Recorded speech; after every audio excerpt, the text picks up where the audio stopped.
So Mark, good morning to you. How are you? You're down in Florida now? I am, Doug. Looking good? Well, it's nice of you to say.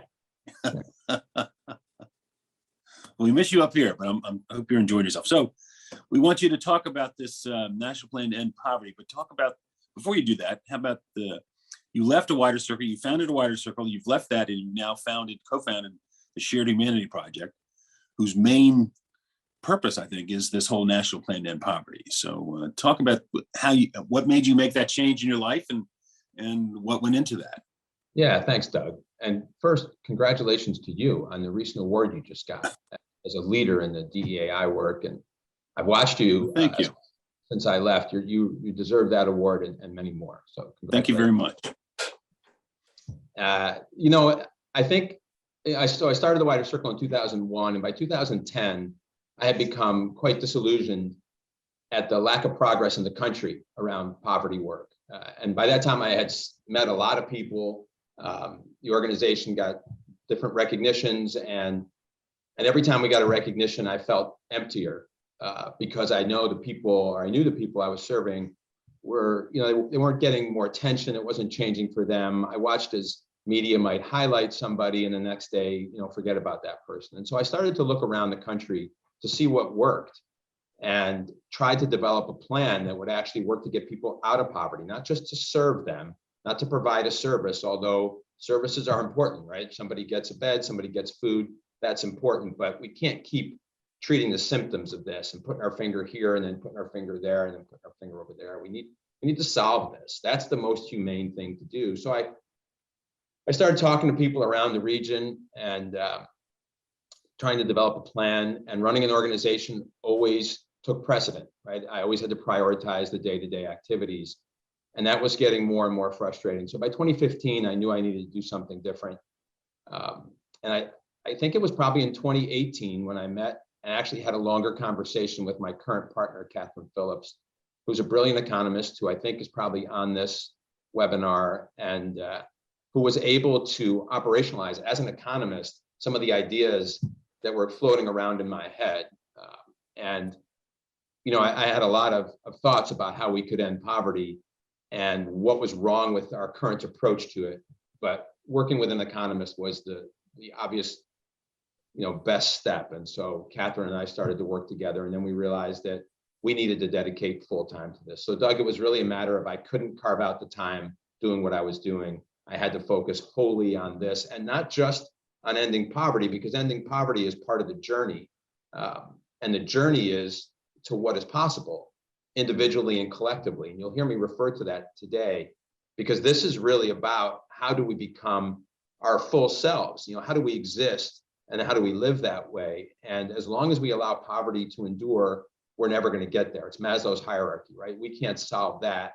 We can't solve poverty. We can't think about self-actualization, right? That's just a bit of an analogy. So that's what's at play here. And my presentation this morning will touch on that and hopefully leave everybody saying, geez, this is my responsibility. And I can see how easily I can take action and partner with others. That's the goal of this. So I'm going to go ahead and jump in. Is that all right, Doug? That'd be great, Mark. Thank you. All right, sure. So I'm going to share screen, and Rebecca and I were doing some technology prior and it was working. So here's hoping.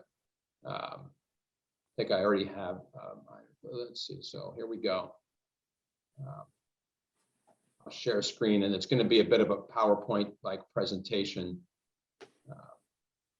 So this is the, there's not really a poverty line, if you will, in the United States, even though it's presented as such, but there are poverty thresholds and poverty guidelines.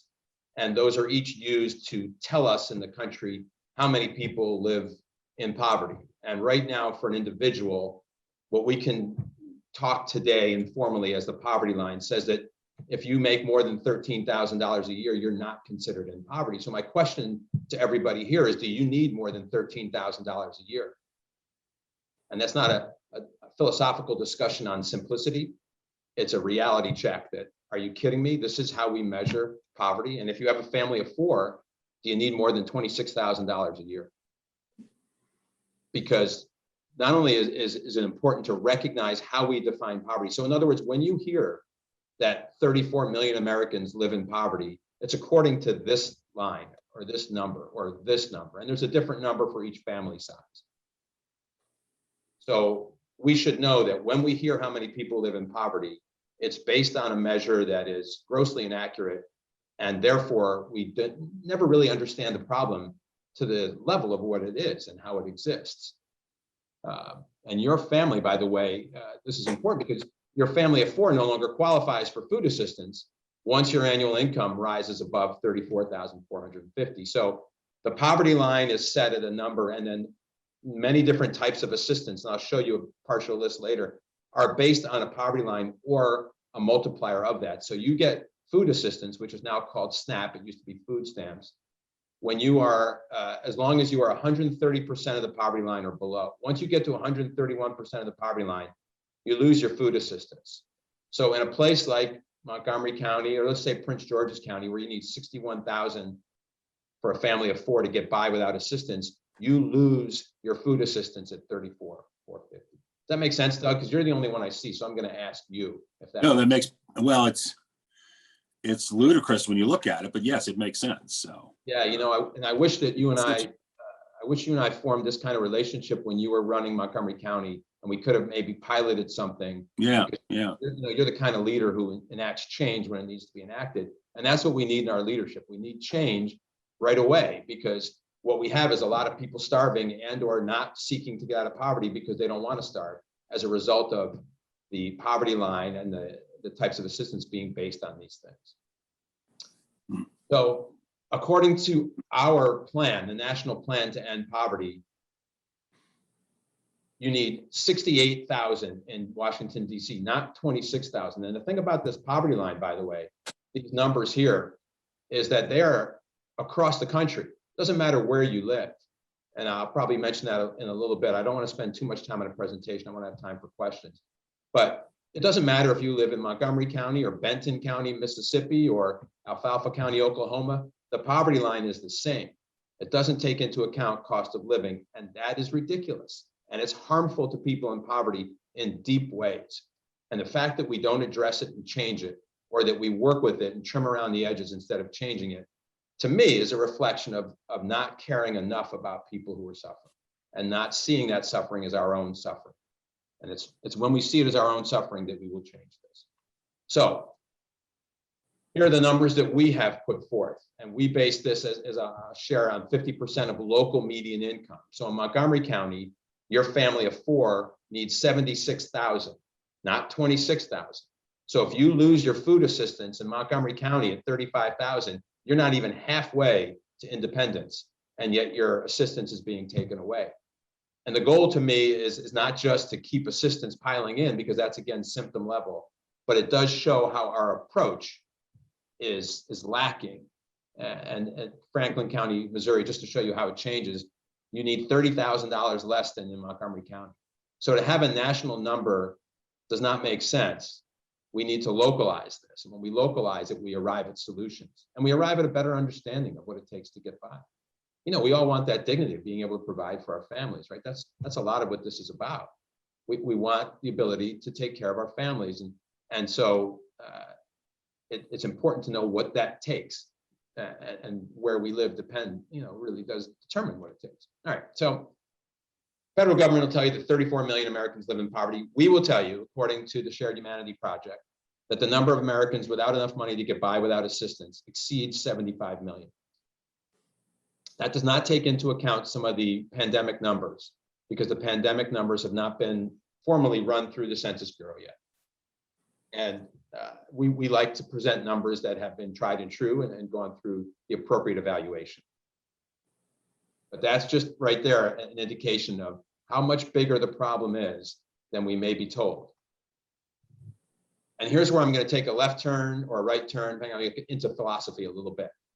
Because for me, Doug, you asked me why I took this next step. And this next step was taken because I had to get in touch with my deeper thoughts about life. And so that means to me, and I've said this in a lot of presentations over the years, but now I'm really focusing on this. And my partner, Catherine, is really supportive of this bigger picture stuff. And that is that poverty is about you. 27 people on this webinar right now. It's about you. There's no getting away from it. This is not someone else's fault or thing to fix. It's not someone else's problem. it's yours, and it ends with you. If we believe we can end poverty, then we will. That's how life tends to go. We do what we believe we can do. And so a lot of people come back at me, and you know, Doug, I think heard people come back at me and say, well, it's not realistic to say we're going to end poverty.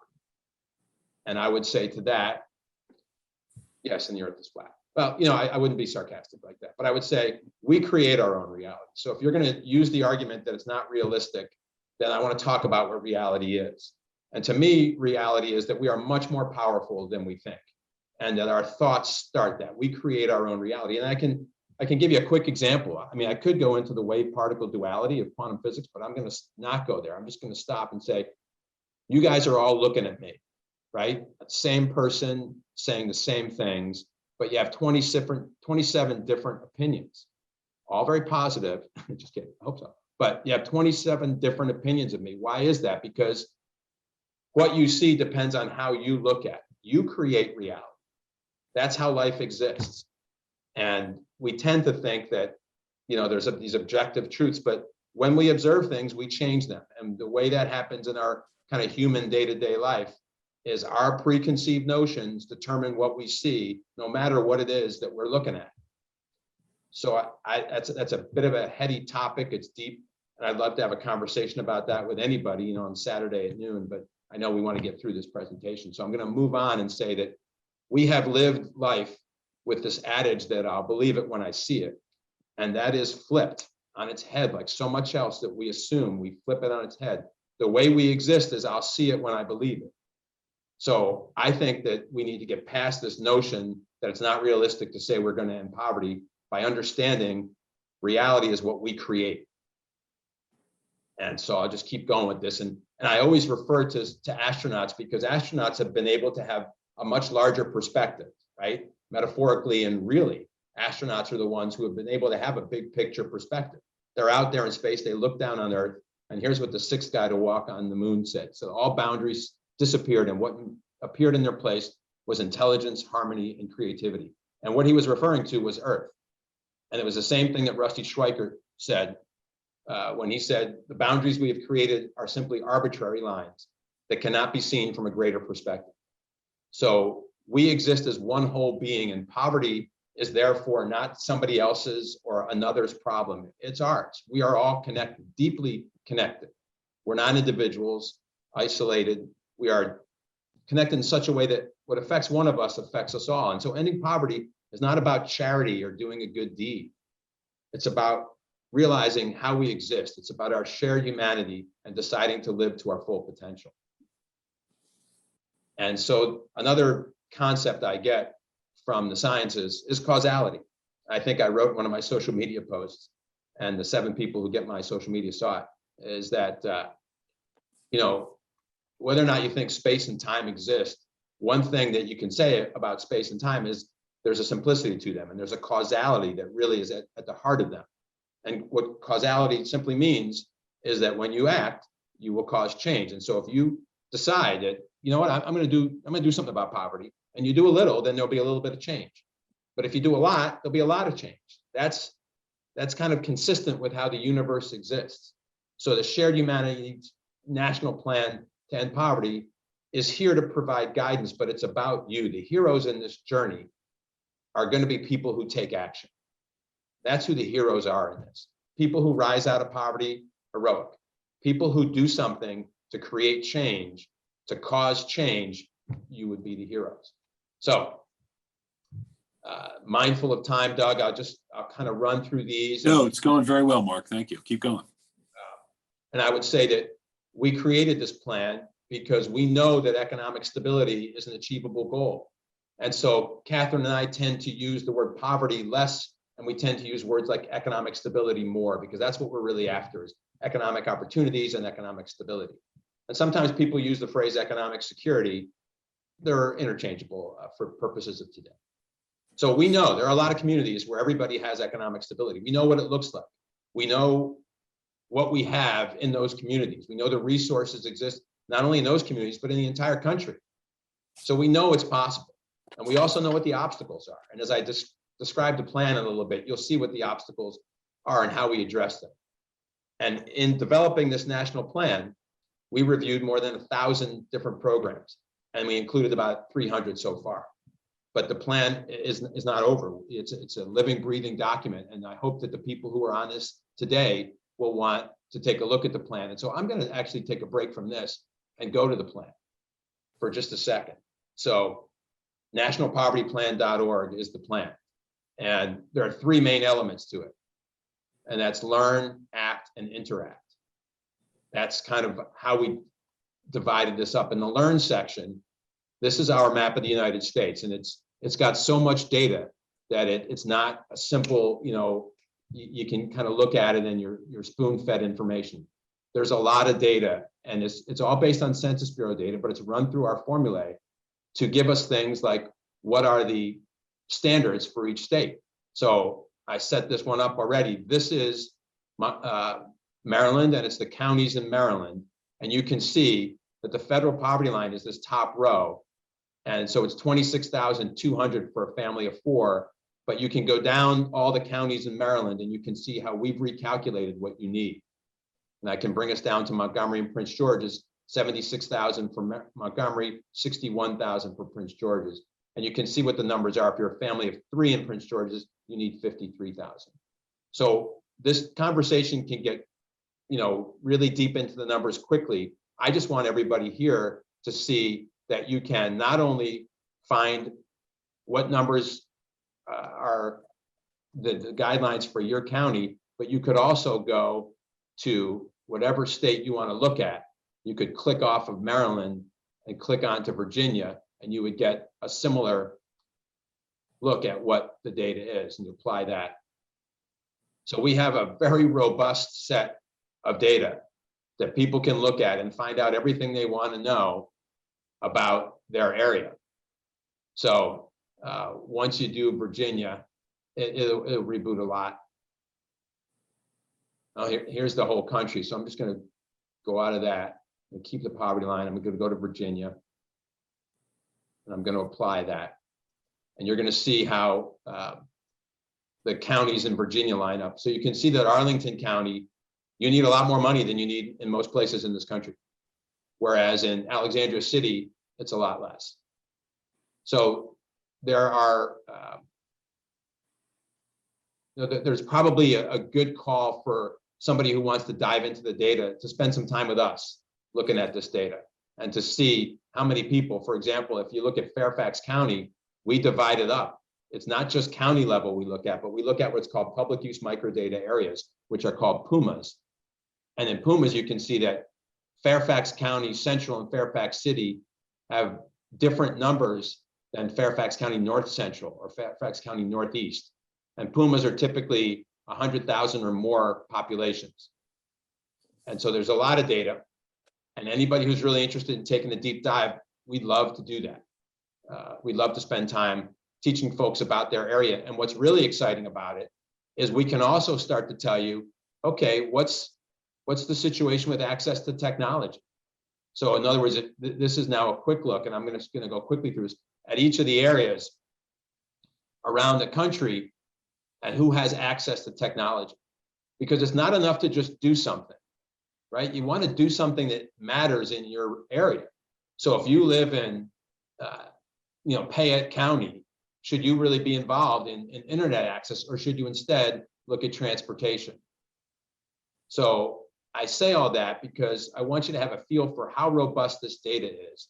And to me, and I can say this because I'm not the data person on our team, how intelligently this data is presented. That's because we have an economist, not just an economist, but a phenomenal one, and one who is deeply compassionate, who worked these numbers, who spent, a measurable amount of time making sure that these graphs are accurately presenting what's happening in our country and giving anybody who wants to really know how to take informed action information to do that. So I'm going to move on, Doug, only because the data you could just get sucked into the data for a long time. And action is the key to this, right? We want to educate people, but only so you'll take action. If you learn something from our website and you don't take action, you get an F. If you learn something and you take action, you're on your way to a better grade.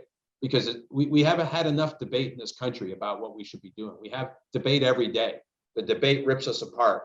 We need action, and we need action in ways that will bring us together. So if there's a word that summarizes our plan, it's really together. And can we unite to take action? So we make it very simple. And this action guide, I think I've shown some of you folks before, that you just click on. How do you kind of exist? Are you a business sector, a civic association? Are you an individual or family? Let's say you choose individual. And what you really want to do is get involved in housing. Well, it gives you 3 ways right away. You can donate land for affordable housing, you can support a local community land trust, or you can volunteer your time to help build affordable housing. Now, let's say you're like, yeah, that's big for me. What about if I get involved with my faith community? Well, then it gives you 3 other ways, or more than, some of them are overlapping, but you'll just get more ideas. And if your faith community cares about childcare, because childcare is such an obstacle for people, well, here's 3 things your faith community can do about childcare. So I'll just put it back to businesses, because I think several people on here are from businesses, and I'll put basic needs up there because a lot of people want to do that. So here's 5 different things your business can do to address basic needs. Now, these actions are across the country. They're not local. That would be quite a task. And if you have 100 years that you can give me, I think I can work. I still need to work with others, but a business can improve access to clean water in many parts of the country. Sadly, we still need to improve access to clean water. A business can coordinate drives for basic need items anywhere.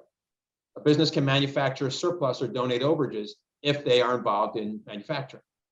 A business can forge long-term volunteer partnerships. Almost any business can do that. And you can create a department or a new business to address basic needs. Now, one thing I'll just say more in this is that you could also click on this and learn more, and then you might see a best practice, right? So we have over 350 best practices, and these are somewhat tried and true.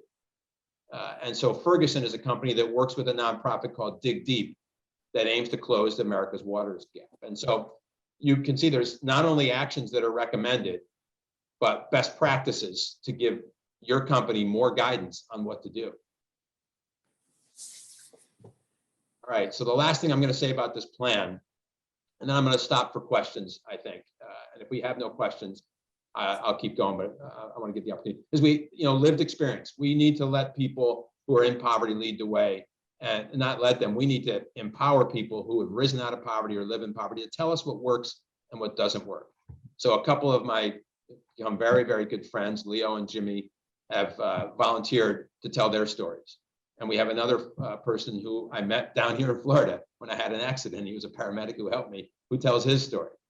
So building this team of individuals who have firsthand experience, that's going to be very important for our plan. So let me stop the share and ask you, Doug, if there are questions at this point. So I saw the learn, the act, and the interact. The interact is sharing your experiences, not just for those in poverty, but for those who are helping. That's right. Thanks for asking that, because I'll go back to that. It's not just if you have had that, but it's also if you did something and it worked, share it. Or if you started a program, share it. So if there's somebody on this webinar who's doing something phenomenal about food or maybe childcare or transportation, we would love to know so that we could put it in the plan. So just very basic, how do I access the plan? How do I get information? How do I report information to the plan?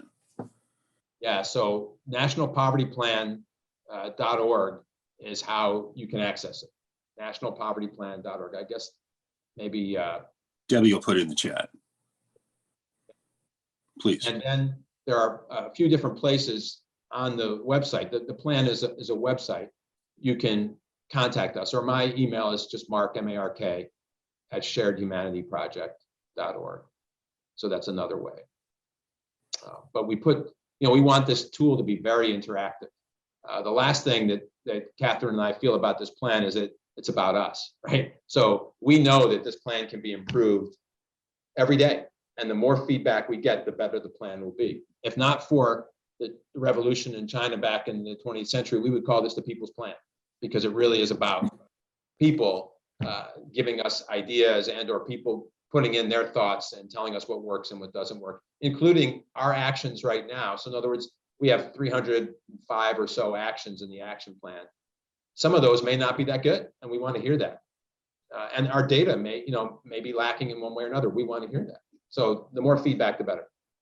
So if you go to your website, then you can get access to everything you need to do all of this. So I'd say so. And Okay. if not, again, just shoot us a note. And my hope, the best thing that could come out of a morning spent together like this is relationships, right? More communication with people who are ready to take action. So we've got a few questions from participants in the webinar. And one of them is, do you think that because poverty has been so racialized that we do not have the collective will to end poverty? Would it be helpful if people understood that most of the people locked in poverty are white? How would this change the dynamic? I just want to add something to that. I go back to sort of, biblical times when if you were sick, if you were poor, that's because God cursed you. If you were wealthy and healthy, you were blessed by God. And there's some of this attitude that is sort of crept through time, so that if you're poor, there's something wrong with you. You're a bad person. And I think that plays into, it's not just the racial thing, but I think that plays into it as well. And we see that in a lot of these things. We've got to sort of, to give anyone assistance, we've got to punish them some way before we do that. So anyway, Mark, your thoughts on all of that. Well, my thoughts go deeper than maybe some people might want, because we are at a point in time in our country and in our world, perhaps, where we are focusing on things that I think are smaller definers of who we are, the 1% of who we are versus the 99% of who we are, that we bleed and breathe, and we find joy the same way, we bleed and breathe, the same. What makes all of us sad is similar. What makes all of us angry, what makes all of us happy. We all have the same reactions to support and love, and we all have the same reactions to hatred. And so I'm not trying to paint a rose-colored picture here. What I'm trying to say is that that we are best served by finding what unites us, finding that which is similar in us, and focusing on that. That is the key. So how do I think we get out of what we're in today? I think we listen to people in poverty more, because I will tell you that people in poverty, they're not dealing with the same social issues and social conversations that people who are not in poverty are dealing with. So when I talk to people about, my good friends, like I shared earlier, many of them are living or have lived in poverty. And when I bring up current events, they're like, I could care less about that issue or that movement or that group, because they could care less about us. So let's talk about, creating equal opportunities. That's what's really the key here. As far as people judging others and judging people who are in poverty, I hope and will work with every ounce of energy to extinguish that. Because obviously placing blame on people in poverty is like saying the kid who's 3 years old and lives in a mansion is responsible for their family's wealth. Like, way to go, little Johnny. I can't believe how you were able to put together and have such a life that you have this mansion. That's fantastic. So I think, not to, again, be smart, but I remember Shaquille O'Neal just the other day, and they said something like, your kids, they feel great that they're wealthy. And he said, my kids aren't wealthy. I'm wealthy, right? My kids are not, they didn't succeed. I succeeded. So I just want to say that placing blame on people in poverty is just grabbing at the lowest hanging fruit and not recognizing that judgment is what separates us. And when we judge others, we disconnect from them. Just like when we judge ourselves, we disconnect from our true self, right? We need to suspend judgment to the degree that we can. And that's hard with the media, putting it in front of us all the time. So again, create your reality and use your eyes more so than someone else's. And when you connect with people, then you find that we are all one. Any thoughts on the racial aspect of poverty, or how people see poverty and who they see as poor? Well, again, I can't comment too much on what other people see. I can tell you that it looks different in different parts of the country. So if you go to the mountains of Central Appalachia, it looks a lot different than if you go to Southeast DC. But the suffering is the same. The hunger is the same. The lack of security and safety is the same. So I have faith that as we evolve as a species, We just witnessed a terrible thing a year and a half on television. We watched somebody do something terrible to someone, and that brought up a lot of angst, and it should. But I would say as well that our younger generations, they have not paid attention to race differences the way we have. And Yes. and that gives me, so when I talk to younger people, especially the people who are in poverty, when I talk to young people in poverty, they're worried about getting food and if their school is going to prepare them well. And that's what we ought to be focused on. Yeah. Is the school going to prepare the kid? Are we going to put people in public housing that is too crowded and too dangerous? Those are the issues I think on which we should be focusing. It's housing, it's health, it's transportation, it's education. We have allowed things to endure, Doug, and many people who are your peers and have run cities and counties around this country, and the poverty hasn't changed in 50 years. What the heck are we doing? And I think it's because we tend to see people as them and as separate as others. We have to stop that. And we have to have some accountability. If something's not working, we need to change it. And so I hope this plan ignites action and ignites some impatience as well, because we can't wait another generation. We've got a question/comment from Ahan Tamakoli that follows up on what we were just talking about. It says, he says, I believe the stories you tell matter. And the stories around poverty have not gotten much traction with the broader population, while the stories of those that present it as something people themselves have contributed to and control continue to be pervasive. How do we tell new stories that engage more people in this? Again, it's that thought of blaming people for being poor and being in the condition they're in versus how do we help them? And it's my hope that we will start to look at people connecting with people who are in poverty. We've had a lot of energy on social issues in the last year and a half, but very little have we focused on people in poverty or heard from people in poverty. So I do think that we have a lot to get over. This is relevant stuff that's coming out here in the sense of the marginalization of people. And I think that, I've been on some LGW conversations and meetings where we've said, we're no longer going to stand for marginalization. We're no longer going to let people be marginalized. And I think you guys don't know how much you stand for marginalization and how much marginalizing we allow to endure. So people in poverty are marginalized everywhere in this country every day. And this plan and my decision to pursue this with Catherine was just another effort to say, we cannot allow this to endure. We have to do something to end this, no matter how idealistic or naive it says that we're going to end this. I think we addressed that. But there is no greater marginalization than people in poverty. And it's been that way. And you brought up a couple of reasons that may be the case, but I don't care why.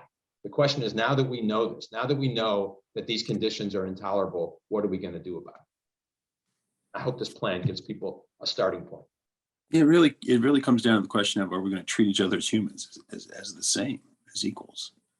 And we see a lot of the poor, we see it with immigrants, we see it where it's them, as you said, versus us, which is a challenge to look and see the wholeness of a person. We've got a couple of questions about systemic poverty, and one is, can you talk about some of the obstacles such as alcohol and drug abuse, health conditions, et cetera, that contribute to that, and how did your plan sort of get involved with that? It's a great question. I think I'm sorry, that was from C. Gene Sperling. I'm sorry. Gene, it's great. I think housing and health are two of the key issues. And so I'm going to share screen for just a second. And when I do that, I'll just kind of go back into the action guide and show where we address those. So one area is health. And, there are, again, each of these sectors. So the healthcare provider sector is one way to address those. So we talk about prioritizing opioid abuse in your services and, providing affordable avenues for obtaining care and ensuring culturally competent and patient-centric approaches. So all of those, you can see there's 7 different actions for the healthcare provider relative to health, because that question touches on some of the age-old challenges that are present in poverty. And I think that one thing that it's worth talking about here is, as much as I talk about the big picture and our philosophy about one another, this plan touches on very specific issues.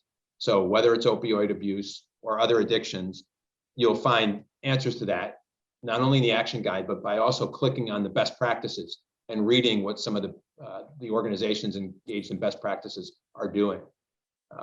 But it does come down to, in many ways, not blaming the victim again.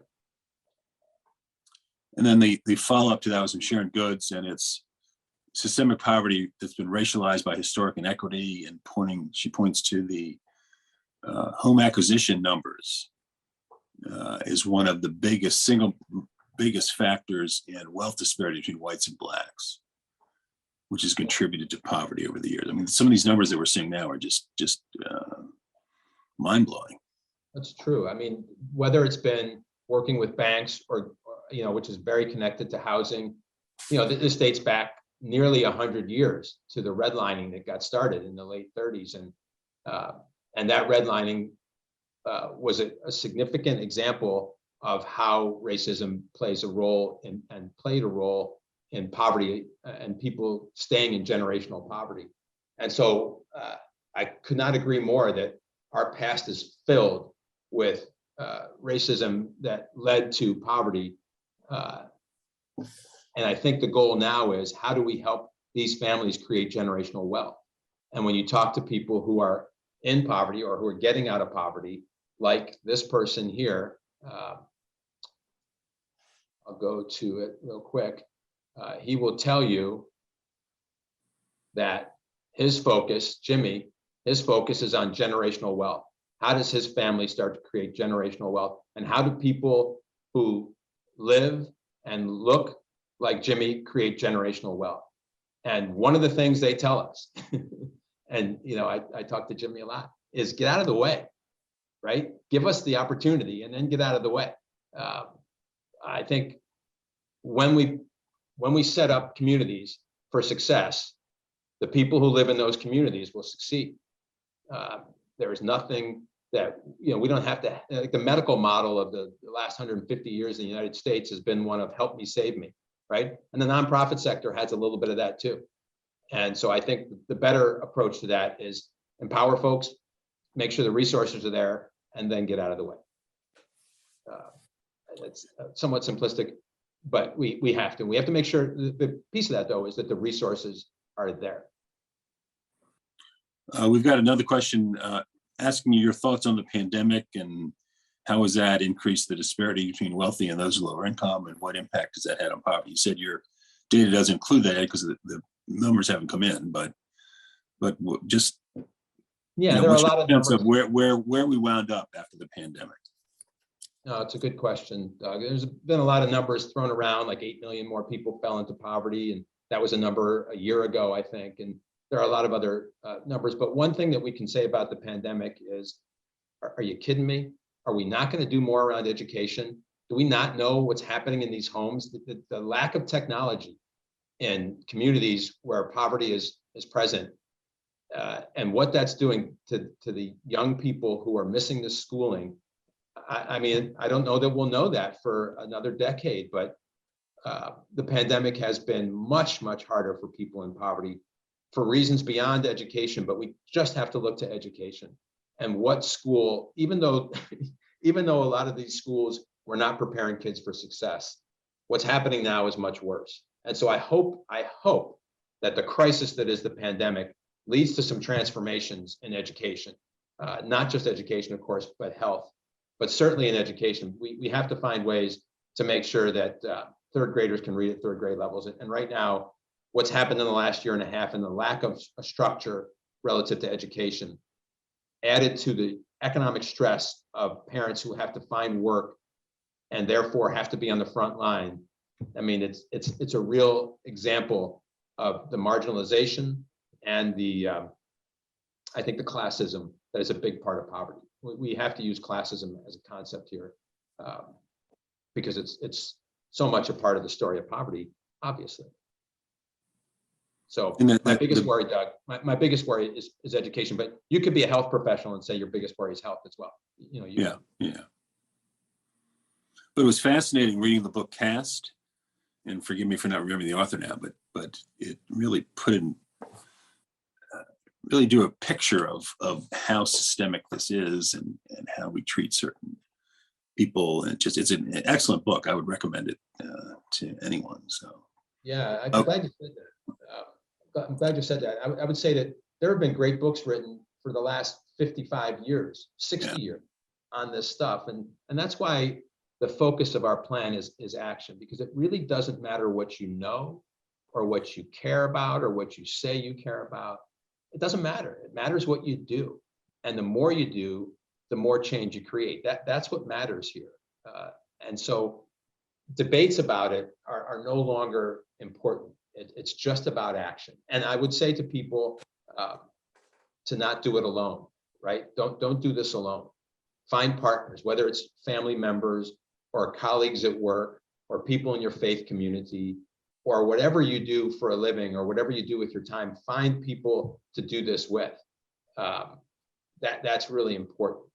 But act, take action. And I work with somebody who is ultimately aware of and interested in the data. And she will tell you it's great, but what matters is action. And so that's, I can only say that 1,000 times today, but I say it 1,000 more when we hang up. Action. Now we've got a couple of questions from Cynthia Robbins, and she also put in the chat that it's Caste by Isabel Wilkerson. So Cynthia, thank you for that. First question is, how are you interacting with policymakers at federal, regional, local levels to share your data information to get their input? Yeah, that's a great question. And we're just starting to do that. So we spent, we officially incorporated on November 6th of last year and spent the first 9 months refining the plan. We had I cut the number of actions down from 600 plus to 300. Catherine went in and added all the 2019 data from the Census Bureau. And so we had to replace all of our data. So we spent the first 9 months or so doing that. We've just brought on somebody as a director of outreach and communications named Megan Wood. I think Megan's on this too. Shout out to you, Megan. And so I think Megan's going to start to reach out. Just yesterday, she was telling me which senator she was reaching out to. So I believe that what we want to do is be as purple as we can, because it is in coming together that we find solutions to this. So that's how, Doug. And I've met over the years, I've had the fortune to talk with Tim Scott and Cory Booker and Jim Clyburn, Chris Van Hollen. And I think that what we want to do is just say, look, what we've been doing is not working. No matter who you are, we need to think bigger and we need to think more urgently about this. If you come up with a plan to reduce poverty by 20% in the next 10 years, what do you tell the other 80%? Which 4 kids do you say, sorry, you can't get out, but the 5th kid, we're going to get you out of there. So we're going to try to reach out to policymakers, but we're really interested in finding people who will prioritize this, who get that those with the greatest need should be the greatest priority. That's what poverty work is all about. And there's an urgency to it. And so I think a guy like Jim Clyburn has demonstrated an interest in that. We need to just push whoever's interested in it into action. And I think there are people on both sides of the aisle who want to take action and who understand that it's empowering people rather than giving people things that's probably going to make the long-term impact that we need. And Cynthia's other question, she's very impressed with the data that you have. How did you build that database? Well, I'll just tell you, Cynthia, that you're correct for feeling that way. The data is great. And that's why it's really funny, because I was meeting with, I don't know, about 50 different state senators and delegates 2 years ago, almost 3 years ago now. And I was telling them that we're going to have this national plan. And I was going to work on that, and somehow I was going to do it.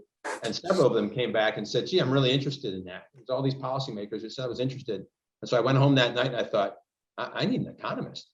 And at that time I worked with Catherine, but I didn't know she was an economist. And so I said to her, Catherine, by the way, I'm going to try to work on this national plan. I'm going to try to find a way to do it, but I needed to hook up with an economist in the state to do it. And she said, well, could I be the economist?